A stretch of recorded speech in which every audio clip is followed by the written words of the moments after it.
Assalamualaikum warahmatullahi wabarakatuh. Perkenalkan, nama saya Yudi Rustiandi. Saya mahasiswa Universitas Terbuka, jurusan Sistem Informasi, Fakultas Sains dan Teknologi. Saya di sini akan menjelaskan tugas praktik 1 mata kuliah pemrograman berbasis web. Baiklah, yang pertama saya akan membuka VS Code.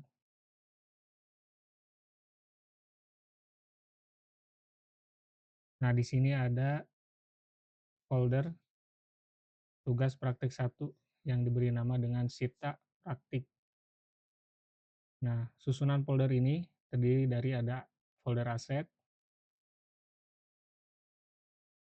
Nah, isinya adalah gambar-gambar buku, kemudian ada CSS, ada file style.css, kemudian ada folder JS, isinya ada data.js dan script.js. Kemudian ada halaman-halaman, yaitu halaman indeks. Halaman indeks ini isinya adalah halaman login, kemudian ada halaman dashboard. Ini adalah halaman utama, setelah nanti login maka akan masuk ke sini. Kemudian ada halaman stok untuk menampilkan daftar bahan ajar, kemudian ada halaman tracking. Nah, ini adalah untuk melihat tracking buku bahan ajar, pengiriman bahan ajar sudah sampai mana statusnya. Baiklah, pertama saya akan tampilkan dulu webnya.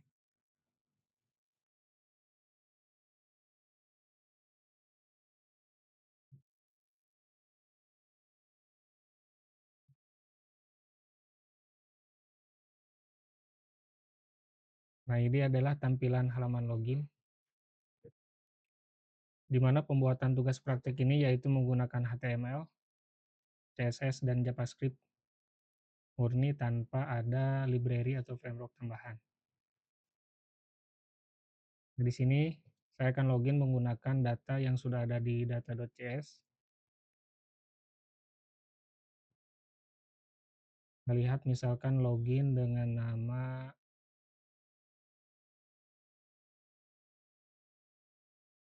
Agus Pranoto. Login menggunakan email.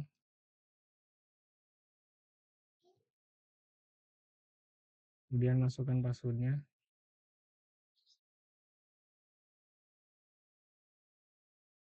Nah, di halaman login ini juga ada link daftar yang memunculkan pop-up. Kemudian ada link lupa password yang memunculkan pop-up untuk input email. Nah, setelah memasukkan email dan password, kita coba tambahin 1 angka untuk membuat password yang salah. Nah, di sini jika mengisikan account yang salah, salah satunya yang salah, misalkan email atau kata tanda sandi yang salah, maka ada alert atau notifikasi email atau kata sandi salah. Dan kita coba yang benar. Nah, ini ada notifikasi login berhasil, kemudian ada greeting untuk siapa yang login, yaitu Agus Pranoto. Nah, ini adalah tampilan halaman dashboardnya. Di sini ada title ya, nama tugas praktiknya itu aplikasi Sita, kemudian di sini ada menu-menu, ada dashboard, ada informasi bahan ajar, tracking pengiriman, ada laporan. Di dalam laporan itu ada submenu yaitu monitoring progres DO bahan ajar, kemudian ada rekap bahan ajar, dan histori transaksi. Menu-menu ini adalah yang ada di tugas 1, kriteria di tugas 1. Nah, kemudian saya juga menambahkan siapa user yang login ya. Setelah login nanti ya muncul namanya Agus Pranoto, dan di sini ada tombol logout untuk keluar dari halaman dashboard ini. Nah, di sini juga ada greeting. Di greeting ini ucapan selamat sesuai dengan waktu ya, misalkan pagi. maka selamat pagi. Nah, kemudian sekarang karena sudah malam, maka otomatis dia membaca untuk greeting selamat malam. Berikut ini adalah kodenya, halaman dashboard.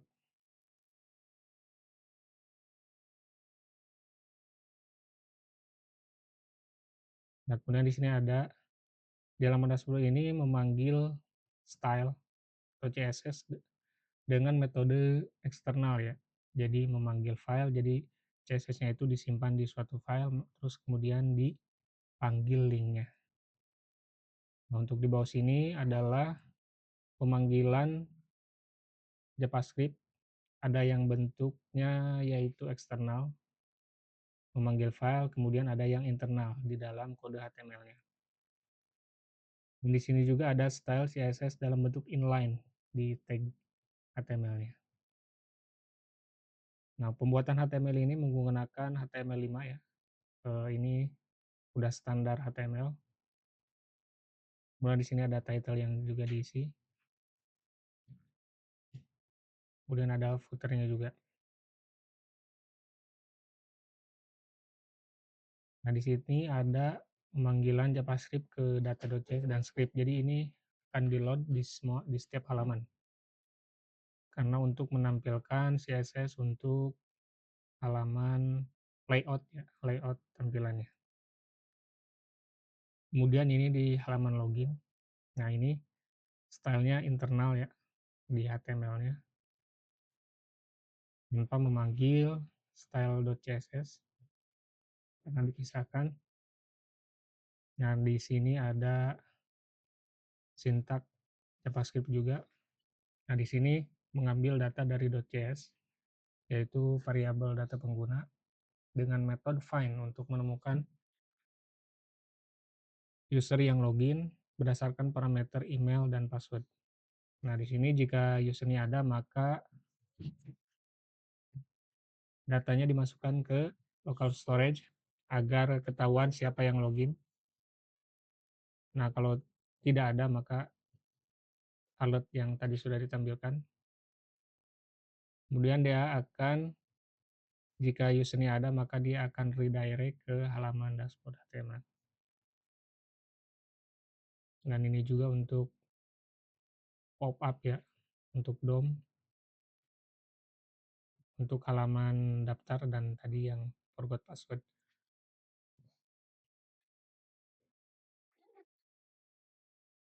Nah, selanjutnya yaitu menampilkan informasi bahan ajar, yaitu stok. Nah, ini menunya. Nah, kurang lebih tampilannya seperti ini. Di sini ada list data bahan ajar dalam bentuk tabular, table, dengan kolom cover, ini berisi gambarnya, kemudian ada kode lokasi, kode barang, nama barang, jenis, kemudian edisi, dan stok. Kemudian di sini ada tampilan card untuk menambahkan stok baru.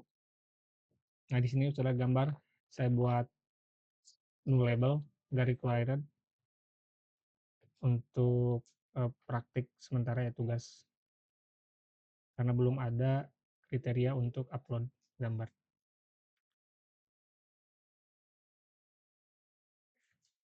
Nah, kita lihat kodenya di halaman stok HTML. Nah, ini menggunakan style khusus untuk halaman stok. Nah, di sini ada style internal. Nah, di sini juga memanggil style eksternal. Nah, kemudian di sini bodinya atau kelasnya itu khusus untuk halaman stok. Gunanya agar tidak bentrok dengan style utama.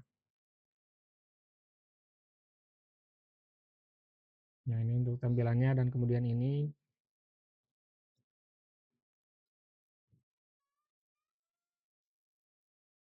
cara untuk menampilkan datanya. Seperti ini, data bahan ajar, ngambil data bahan ajar, kemudian di looping. Nah, di sini juga ada pengecekan gambar, jika gambarnya ada, maka tampilkan, jika tidak ada, dikasih strip. Nah, kemudian dimasukkan ke tbody tag. Nah, di sini kemudian ada form untuk menambahkan item baru. bahan ajar baru. Nah, di sini ketika menambahkan, itu dia langsung merender data agar otomatis update terlihat. Jadi ketika tambah tuh langsung terlihat data yang masuk yang baru. Nah, kemudian ini ada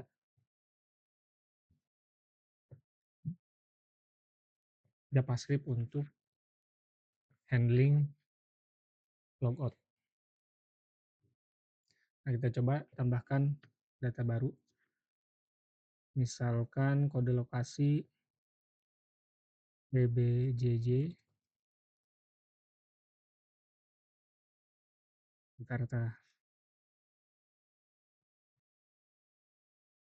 01 misalkan. Kode barangnya SIM atau 400, kemudian nama barangnya misalkan sistem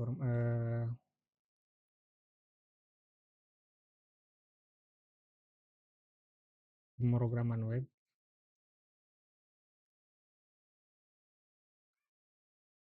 berbasis web, jenis barangnya BMP, misalkan edisi kedua, stoknya misalkan 100, nah ini gambar kita kosongkan saja. Di sini udah bisa menambahkan item baru. Nah, di sini tandai dengan strip karena URL gambarnya kosong.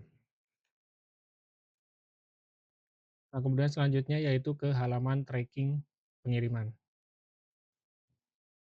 Nah, di sini ditampilkan form untuk mencari atau melihat status pengiriman bahan ajar kita dengan memasukkan nomor delivery order atau nomor DO.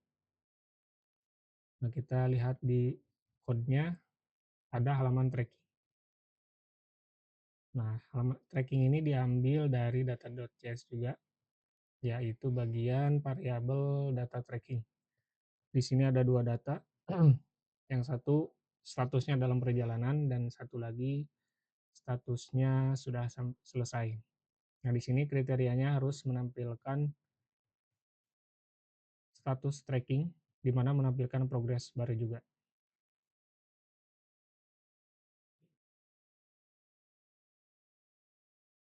Nah, untuk menampilkannya di sini untuk halaman tracking sama seperti halaman stok, di sini style khusus untuk halaman tersebut. Kemudian di sini syntax HTML-nya untuk formnya, kemudian detailnya ketika disubmit apakah nomor DO-nya ada, kemudian di bawahnya itu ada riwayat perjalanan juga. Nah, di sini ada function cari tracking. Nah, ini untuk mencari data. Nah, di sini jika ada datanya, nah ini dicari berdasarkan nama DO-nya ya, nomor DO-nya. Jika datanya tidak ada, maka ada notifikasi bahwa data tidak ditemukan untuk nomor DO tersebut. Nah, kemudian jika ada, maka dilanjutkan menampilkan detail tracking bahan ajarnya. Nah, kemudian di sini saya menambahkan code juga untuk mengecek jika statusnya dalam perjalanan, maka lebar untuk progress bar-nya itu 50%, dan jika sudah dikirim, maka lebar progresnya itu 100%. Nah, jika tidak ada di keduanya, maka default-nya yaitu 25 untuk width progress bar-nya. Oke, kita lihat hasilnya. Kita coba, misalkan yang pertama yaitu nomor DO.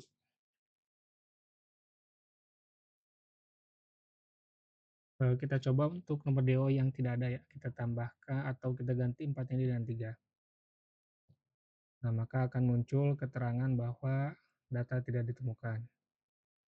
Kemudian kita ubah lagi ke nomor DO yang benar. Nah, ini muncul detailnya, nomor DO, kemudian nama siswa, status ekspedisinya, tanggal kirim, jenis paket, kemudian total pembayaran. Nah, di sini juga ada riwayat perjalanannya. Nah, ini masih dalam perjalanan. Maka di sini progress bar-nya 50%. Nah, kemudian jika kita cari DO yang lain, nah di sini untuk nomor DO untuk mahasiswa Agus ini 100% karena status riwayat perjalanannya sudah selesai dan penerima sama atas Agus Pranoto. Selain itu juga saya menambahkan proses penyimpanan session local storage untuk user yang login, kemudian ada logout juga agar lebih terlihat real untuk sistem aplikasi. Atau kita coba misalkan index HTML, maka akan di redirect ke halaman dashboard lagi karena dia masih dalam session. Kecuali kalau kita klik logout, maka dia akan mengarah ke halaman login. Demikianlah penjelasan tugas praktik 1 mata kuliah pemrograman berbasis web. Kurang lebihnya saya mohon maaf. Assalamualaikum warahmatullahi wabarakatuh.